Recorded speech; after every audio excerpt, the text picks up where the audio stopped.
Chandrababu Naidu sir చెప్పిన విషయంగా ఈ 2020లో డాక్యుమెంట్ ఇచ్చిన ప్రకారంగా ఈరోజు చూస్తే అవన్నీ కూడా కంప్లీట్ అయిపోయి ముందు మనం చూస్తూ ఉన్నాం. అలాగే ఇప్పుడు సార్ ఇచ్చిన 2047 స్వర్ణాంధ్ర కూడా అన్నీ కూడా సిస్టమ్లో కంప్లీట్ అవుతాయి. అవన్నీ పూర్తిగా అమలు చేసినట్టుగా బాధ్యత సార్ తీసుకున్నారు కాబట్టి మా ఇండస్ట్రియలిస్ట్గా మేము కూడా బాధ్యత కూడా మేము కూడా కంప్లీట్ చేస్తూ మేము కూడా కొత్తగా ఇక్కడ ఇన్వెస్ట్మెంట్ పెడుతూ ఐటీ కంపెనీస్ కానీ సైబర్ సెక్యూరిటీ కానీ ముందుకు వస్తూ మేము కూడా వీటిలో కలిసి ప్లాన్ అవుతుందని చెప్పి ఆలోచించాము. అంటే సార్ ఇప్పుడు గతంలో 2020 ఈరోజు తెలంగాణకి ఆదాయం అంటే చాలామంది ఎగతాళి చేశారు.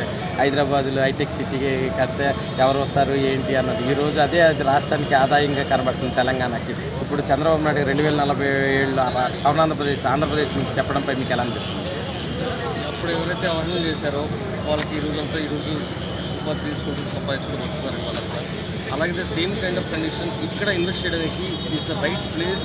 ఆంధ్రప్రదేశ్ అనే దాంట్లో ఇన్వెస్ట్ చేయడమే ద బెస్ట్ థింగ్ అండి. దాన్ని బట్టి మనకి గ్రోత్ అంతా ఉంటుంది. మేము కూడా భావించి దానికోసం అని చెప్పి ఇక్కడ ఏపీలో ఒక 5 crores ఇన్వెస్ట్మెంట్తో సైబర్ సెక్యూరిటీ మీద కొత్త ప్రోడక్ట్ లాంచ్ చేయడం కోసం వచ్చాము. ఓకే.